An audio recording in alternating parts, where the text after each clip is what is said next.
Assalamualaikum warahmatullahi wabarakatuh. Dalam video kali ini saya akan membahas tentang latihan soal UAS untuk mata kuliah Geometri Transformasi.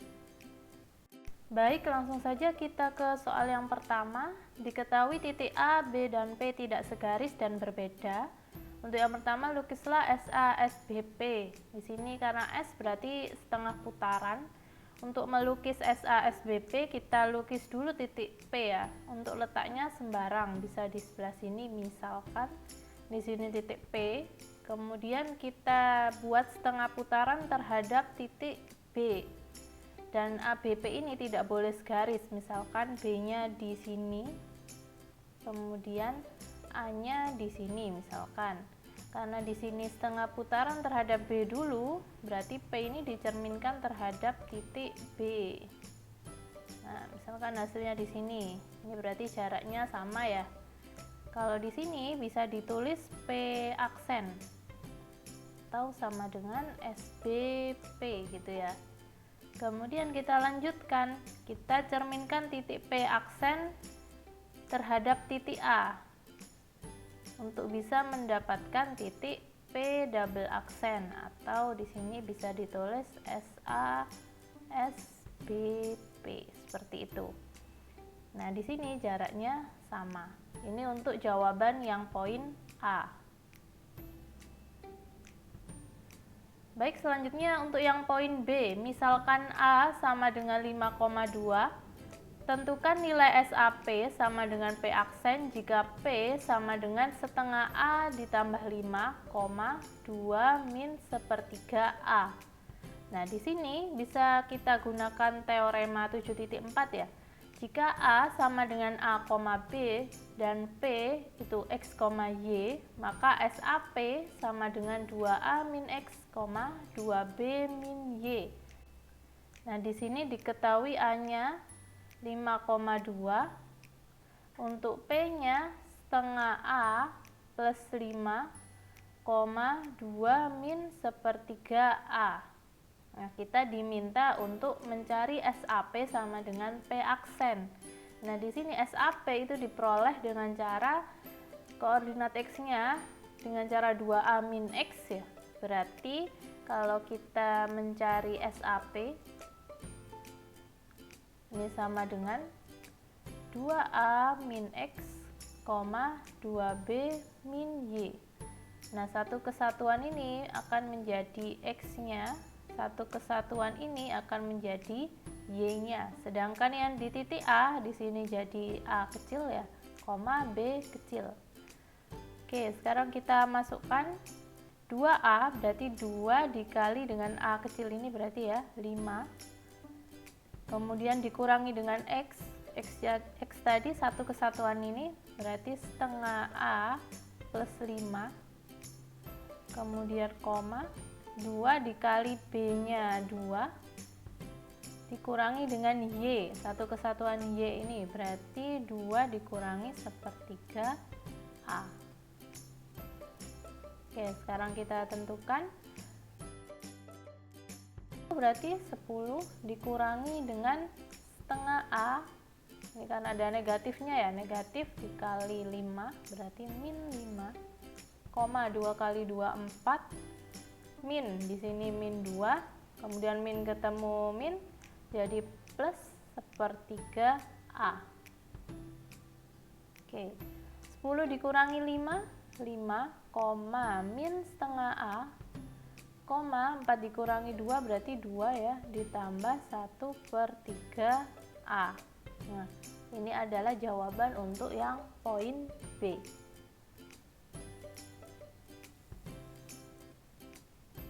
Oke, bisa kita lanjutkan untuk soal yang nomor 2. Diketahui himpunan K sama dengan kurung kurawal X, Y sedemikian hingga 2X min 3Y sama dengan 37.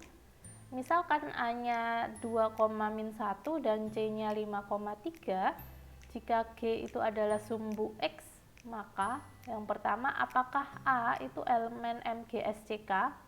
Kemudian yang B, kita disuruh menentukan garis K aksen, berarti bayangannya dari garis ini ya, garis 2x min 3y sama dengan 37. Oke, kita akan membahas yang soal nomor 2A terlebih dahulu. Nah, di sini kita disuruh menentukan apakah A itu elemen MGSCK. Kita bisa menggunakan teorema 7.9 apabila T suatu transformasi, H himpunan titik-titik dan A sebuah titik, maka A itu elemen TH jika dan hanya jika T inverse A itu elemen H. Kemudian di sini karena kita diminta untuk menentukan apakah A elemen MGSCK, jika menggunakan teorema ini maka kita harus mengecek terlebih dahulu apakah MGSC inverse-nya A itu elemennya K, seperti itu ya. Kemudian, jadi yang pertama ini kita hitung dulu ya, ketika MGSC inverse-nya A itu titiknya berapa, gitu ya. Kemudian di sini karena MGSC inverse, berarti ketika kita uraikan jadinya seperti ini. SC inverse bundaran MG inverse A. Kemudian kalau misalkan inverse-nya setengah putaran adalah dirinya sendiri, berarti di sini SC, kemudian bundaran MG inverse berarti MG ya, inverse-nya dari pencerminan atau refleksi itu adalah dirinya sendiri. Kemudian kalau ada SC bundaran MGA, berarti kita bisa menentukan MG-nya dulu. Jadi SC-nya nanti, dan yang sekarang kita hitung MG-nya dulu. Di sini G adalah sumbu X, berarti kalau misalkan titiknya X, Y, karena dia di sumbu X, berarti jadinya adalah X, min Y, yang jadi negatif adalah Y-nya. Beda dengan ketika sumbu Y ya, kalau sumbu Y, ketika titiknya X, Y, berarti nanti bayangannya ada di min X, Y. Jadi kebalikannya, kalau di sumbu X bayangannya yang negatif yang Y, kalau sumbu Y yang negatif adalah yang X, seperti itu ya. Karena di sini sumbu X berarti kita pakai yang ini. Kemudian kita cermati dulu, titik A tadi diketahui berapa? 2, min 1. Berarti kalau misalkan dicerminkan terhadap sumbu X, nah di sini berarti jadinya adalah 2, min 1 ya. Berarti jadinya berapa? 2,1 titiknya. Nah, di sini bisa kita tuliskan kalau MGA itu adalah titik 2,1. Kemudian kita bisa menghitung setengah putaran. Setengah putaran menggunakan rumus yang tadi ya. 2A min X, 2B min Y. Nah, di sini A, B-nya adalah titik C karena dicerminkan terhadap titik C, berarti 5,3. Coba kita hitung, 2 dikali A-nya berarti sini A ya, sini B. A-nya berarti 5 dikurangi sama X, X-nya berarti ini 2. Kemudian 2B berarti 2 dikali B-nya ini ya, 3 dikurangi sama yang di sini 1. Berarti sama dengan 10 dikurangi 2. Kemudian yang sebelah sini 6 dikurangi 1. Berarti 10 dikurangi 2 berapa? 8. 6 dikurangi 1, 5. Oke, setelah itu kita cek apakah dia elemennya MGSCK. Nah, caranya gimana? Kita masukkan dulu ke garis K atau persamaan garis K. Di sini 2X min 3Y sama dengan 37 itu ya. Nah, apakah nanti sama dengan 37 ketika kita mensubstitusikan titik 8,5? Mari kita cek. Berarti 2 dikali X-nya ini ya, 8 dikurangi sama 3 dikali dengan Y-nya 5. 8 kali 2 itu 16, 3 kali 5 itu 15. Berarti hasilnya adalah 1. Nah, 1 itu tidak sama dengan 37. Jadi kesimpulannya apa? Maka yang kita peroleh tadi ya, MGSC inverse-nya A itu bukan elemen K. Sehingga A bukan elemen MGSCK. Seperti itu. Jadi di sini bukan elemen MGSCK jawabannya ya untuk poin nomor 2A. Kemudian kita beralih ke yang poin B, tentukan persamaan garis K aksen. Jadi K aksen itu diperoleh dari MGSCK ya. Nah, di sini bisa dicermati karena A itu bukan elemen MGSCK, berarti titik A-nya ini 8,5 ini tidak boleh digunakan untuk menentukan persamaan garis K aksen karena dia bukan anggota dari garis K aksen itu. Oleh karena itu, di sini kita harus menentukan terlebih dahulu. Misalkan ya. Ini poin B. Misalkan P, X, Y. Nah, kita tentukan dulu titik MGSCP-nya nanti berapa gitu ya. Kalau MGSCP, berarti kita pakai SCP-nya dulu. Kalau SCP tadi gimana? 2A min X, 2B min Y. Berarti A, B-nya berapa? A, B-nya itu nurut ini ya, C, berarti kita pakai yang ini 5,3. Berarti 2 kali 5 dikurangi X, 2 kali 3 dikurangi Y. Oke. Kemudian MG 2 kali 5 berapa? 10 min X ya, 2 kali 3 6 min Y. Kemudian kita cerminkan terhadap garis G. Tadi kalau dicerminkan terhadap garis G yang merupakan sumbu X, berarti jadinya apa tadi? X, min Y. Berarti bisa kita tulis 10 min X, sini jadi negatif 6 min Y. Ini akibat dari ini tadi ya, hasil pencerminan terhadap sumbu X. Oke, berarti hasil akhirnya 10 min X, min 6 plus Y. Nah, di situ. Oke, selanjutnya kita misalkan suatu titik. Jadi titik yang memenuhi garis K, misalkan ya, saya buat Y-nya sama dengan 1. 2X min 3 dikali 1 sama dengan 37. 2X sama dengan 37 ditambah 3. Berarti 2X sama dengan 40. X-nya sama dengan 40 bagi 2 ya, 20. Berarti di titik 20,1 karena tadi kan saya misalkan Y-nya ini 1 ya, misalkan. Oke, ditulis di sini, misal ada suatu titik B itu 20,1. Berarti nanti diperoleh MGSCB-nya berapa? Kalau MGSCB ini berarti salah satu titik di K aksen. Oke.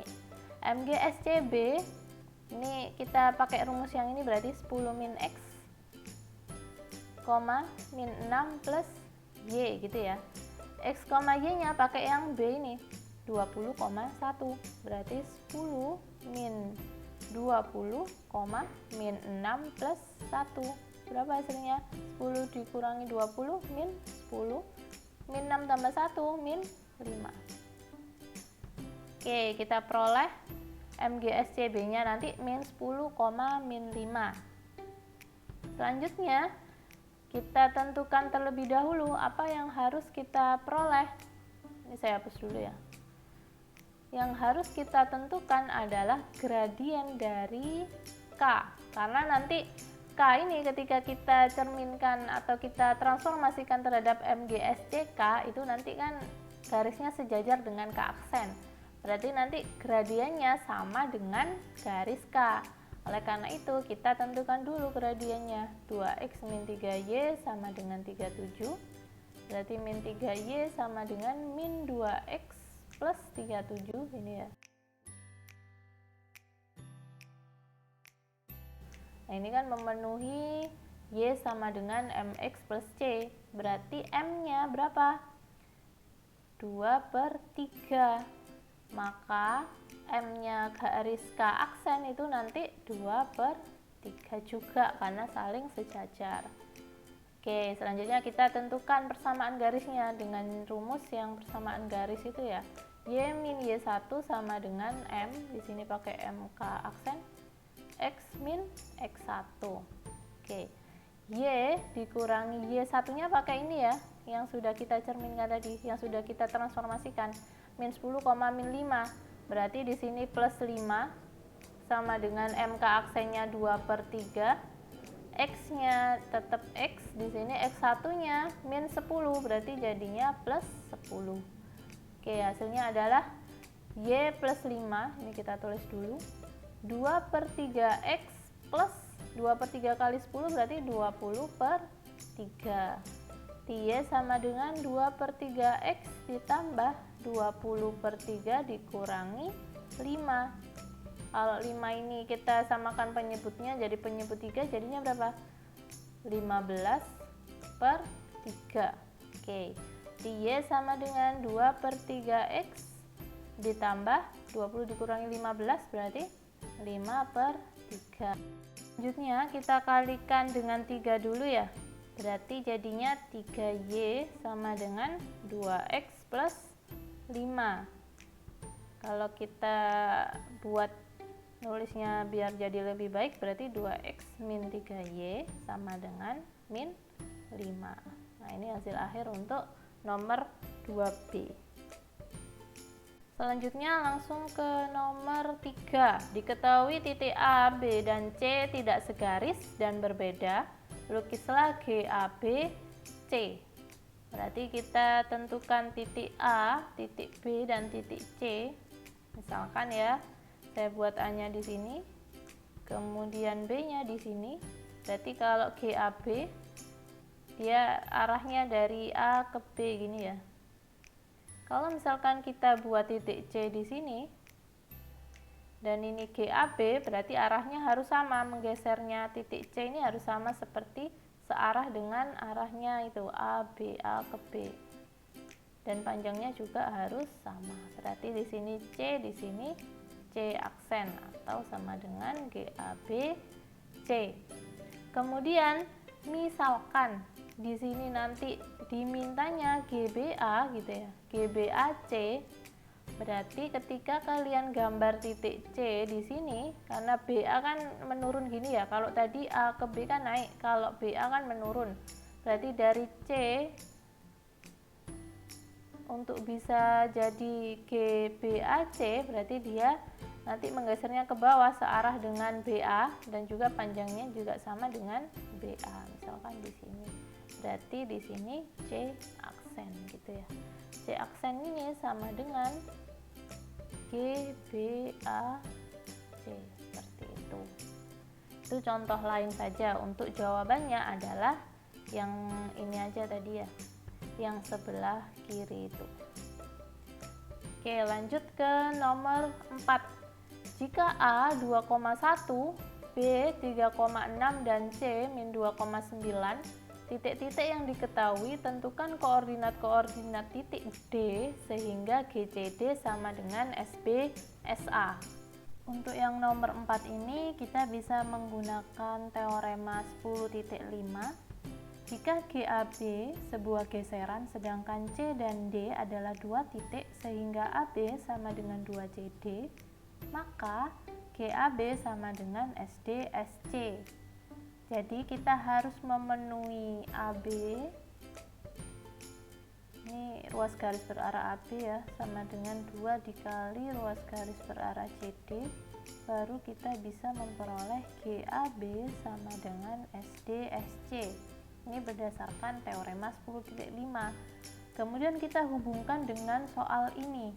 Jika A 2,1, B-nya 3,6, C-nya min 2,9, kemudian kita disuruh menentukan titik D sehingga memenuhi GCD sama dengan SB SA. Nah, gimana caranya?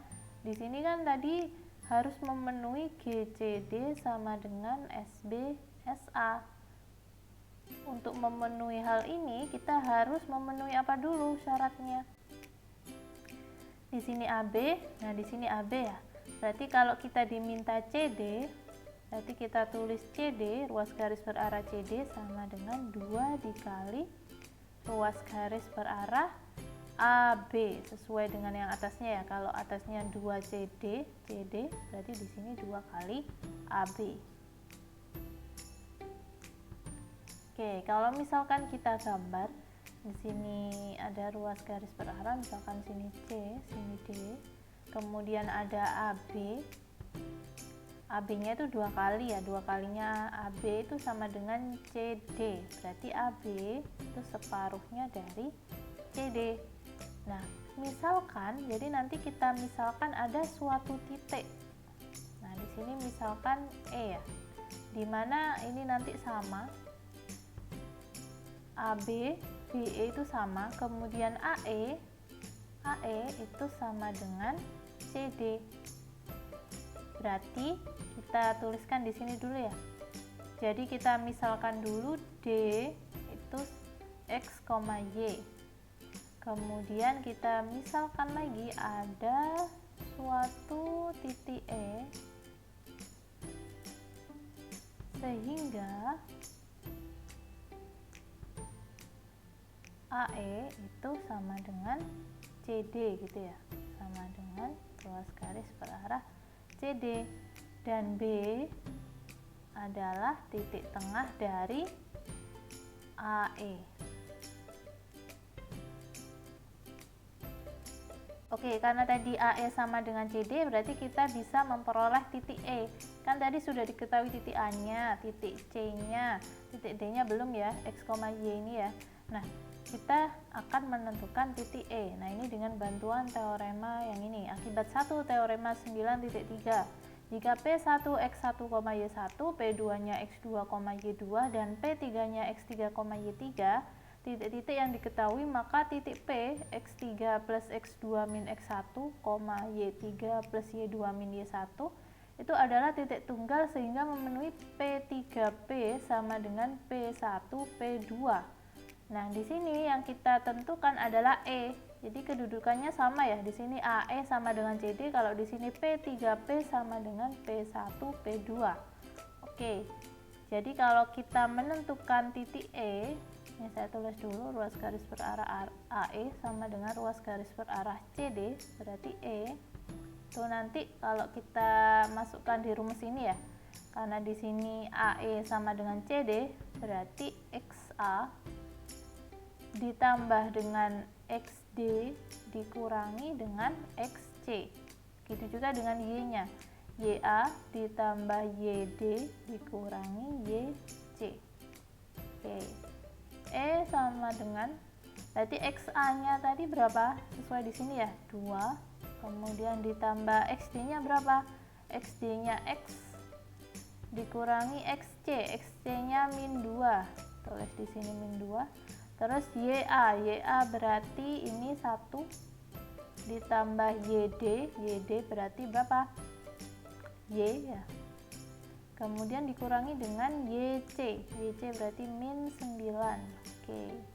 Berarti E-nya ketemu, 2 tambah X, ini min jadi plus ya. 2 ditambah 2 berarti 4 plus X. Kemudian 1 dikurangi 9 jadi min 8, berarti Y min 8. Oke, sudah ketemu titik E-nya. Kalau E itu 4 plus X, Y min 8. Kemudian yang selanjutnya tadi kita tulis di sini B adalah titik tengah dari AE. Berarti cara cari B-nya gimana? B titik tengah AE dengan cara rumus titik tengah itu ya, karena B-nya sudah diketahui tadi berapa? 3,6. Nah, ini diperoleh dengan cara titik A sama titik E nanti dijumlah ya. Berarti XA plus XE dibagi 2, XE plus YE dibagi 2 juga. Berarti XA-nya berapa? 2. Dari sini ya, ini 2. Kemudian ditambah XE-nya 4 plus X. Nah, ini dibagi 2, koma.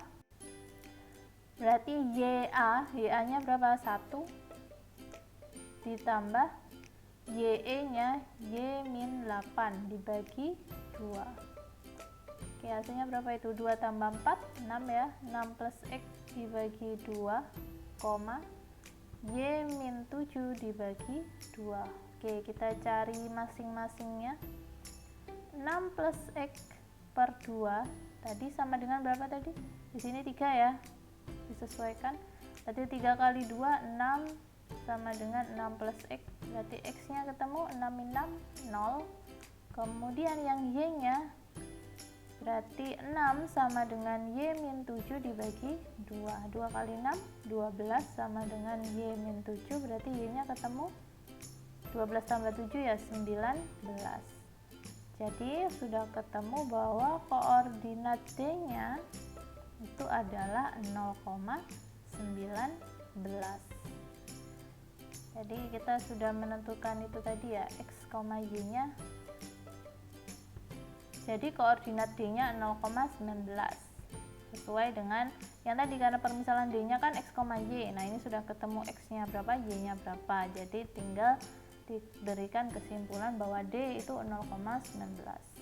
Oke, lanjut ke nomor 5. Diketahui A 5,2 dan B nya min 2,3. Kemudian yang pertama, jika P sama dengan X, Y, tentukan SA SBP. Jangan lupa tadi rumusnya kalau setengah putaran berarti jadinya apa? 2 min X, 2B min Y. Jangan lupa ya. Berarti yang poin A ini kan SA SBP gitu ya, P nya X, Y. Oke, karena SB nya ini di belakang berarti kita tentukan SB nya dulu. Sini pakai titik B, berarti A, B nya ini. Oke, 2 dikali A nya min 2 ya, berarti min 2 dikurangi sama X, karena ini masih titik P berarti di sini X, Y ya, tetap X. Terus 2, B, B nya berapa? 3 dikurangi sama Y, tetap ya, sama dengan SA min 4 min X, 6 min Y. Oke, sekarang ke SA, berarti ini sebagai X baru, di sini Y baru. Kemudian A, B nya berubah ya, jadi yang A, di sini A, di sini B.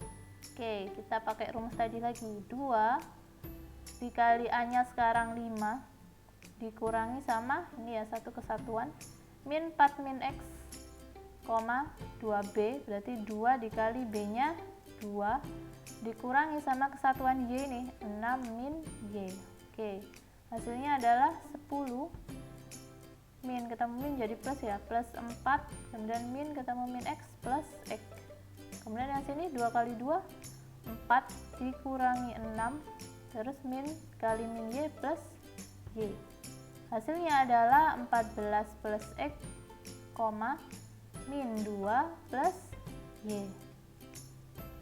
Oke, itu untuk yang poin A. Kemudian untuk yang poin B, di sini kita diminta untuk menentukan persamaan himpunan L aksen ini ya, SA SBL. Nah, di situ ada X kuadrat plus Y kuadrat sama dengan 7, berarti persamaan lingkaran ya. Titik pusatnya di mana? Di 0,0. Kemudian jari-jarinya berapa? Akar 7 ya. Jadi kalau menentukan SA, SB, L itu dengan cara memasukkan ini X, Y nya itu yang ini ya, 0,0, berarti 14 pakai yang ini plus 0, min 2 plus 0, berarti hasilnya berapa? 14 min 2. Nah, di sini bisa kita peroleh persamaan baru lingkaran dengan titik pusat 14, min 2. Nah, berarti pakai yang ini ya, X min A kuadrat ditambah Y min B kuadrat sama dengan R kuadrat. Berarti nulisnya gimana? X A nya itu berarti ini ya, A nya itu berarti A, B, berarti min 14 kuadrat ditambah Y min ketemu min jadi plus ya, Y plus 2 kuadrat sama dengan tadi R kuadrat, berarti ini, atau akar 7 kuadrat berarti 7. Oke, saya tulis L aksen sama dengan X, Y sedemikian hingga X min 14 kuadrat ditambah Y plus 2 kuadrat sama dengan 7, tutup kurung. Oke, itu untuk yang soal nomor 5. Baik, sudah selesai pembahasan latihan soal untuk mata kuliah geometri transformasi. Semoga sukses untuk ujian akhir semesternya dan mendapatkan nilai yang terbaik. Wassalamualaikum warahmatullahi wabarakatuh.